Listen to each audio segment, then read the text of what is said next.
আসসালামু আলাইকুম রহমতুল্লাহ। প্রিয় দর্শক, আজকে আপনাদেরকে একটি ইসমে আজম শিক্ষা দেব, যে আমলটি, যে ইসমটি আপনি সকালে এবং বিকালে যদি করতে পারেন, ইনশাআল্লাহ আপনার মনের সকল আশা পূরণ হবে। আপনি যা চাইবেন আল্লাহ তাআলার কাছে তাই দেবে ইনশাআল্লাহ। হ্যাঁ প্রিয় দর্শক, এই দামি ইসমে আজমটি শিখে রাখার জন্য ভিডিওটি শেষ পর্যন্ত দেখুন। আমি বিস্তারিতভাবে এই ভিডিওর মাঝে আলোচনা করব।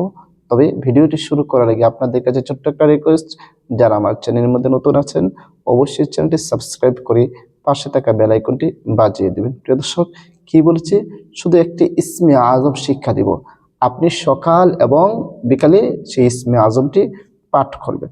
পাঠ করলে কি লাভ হবে আজকের ইসমে আজমটি সেটাও বলবো ইনশাআল্লাহ। ধৈর্য সহকারে ভিডিওটা স্কিপ করা চান শেষ পর্যন্ত দেখুন। প্রিয় দর্শক, একবার নবী করিম সাল্লাল্লাহু আলাইহি ওয়াসাল্লাম দেখলেন এক লোক নামাজ পড়তেছে, নামাজের মধ্যে ইসমে আজম পড়ছে। বরাবর বলতেছে যে তুমি নামাজের মধ্যে যেটা পড়েছো এটা হচ্ছে ইসমে আজম। ইসমে আজম পড়ে কোনো বান্দা যখন আল্লাহ তাআলার কাছে কোনো কিছু চায়, তখন আল্লাহ তাআলা কখনোই ফেরত দেয় না। আল্লাহ তাআলার কাছে যা চাইবে তাই দিয়ে দেবে। সুতরাং ইসমে আজমগুলির মধ্যে আমি আজকে যেটা আপনাদের শিখাবো সেটা একটি ইসমে আজম, তাই আপনারা শিখে রাখুন। কিভাবে আমল করবেন, কখন আমল করবেন সেই বিষয়টা তো বললাম, যে আপনি সকাল ফজরের নামাজের পরে, কখন ফজরের নামাজের পরে একবার আমল করবেন এবং মাগরিবের নামাজের পরে একবার আমল করবেন, ইনশাআল্লাহ আপনি ফলাফল পাবেন। আসুন আমরা সেই ইসমে আজমটি কি সেটা একটু শিখে নিই। সবাই স্ক্রিনের উপর আমি দিয়ে দেব, সেখান থেকে আপনারা শিখে নেবেন, ইনশাআল্লাহ আপনারা উপকৃত হবেন আশা করি, সহি শুদ্ধভাবে যদি পড়তে পারেন। সেই ইসমে আজমটা হচ্ছে কি, আল্লাহুম্মা ইন্নী আসআলুকা বিআন্নী আশহাদু আন্নাকা আনতাল্লাহ লা ইলাহা ইল্লা আনতা আল আহাদু আস-সামাদু আল্লাযী লাম ইয়ালিদ ওয়া লাম ইউলাদ ওয়া লাম ইয়াকুল লাহু কুফুয়ান আহাদ।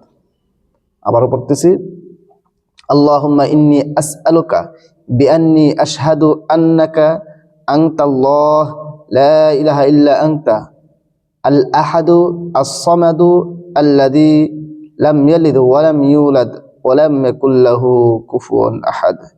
এটা হচ্ছে ইসমে আজম। আপনি এটি সকাল এবং বিকাল, সকালে ফজরের নামাজের পরে এই আমলটি করবেন এবং বিকালে, এবং এই আমলটি করার আগে যদি উযু করে আমলটি করতে পারেন সবচেয়ে ভালো।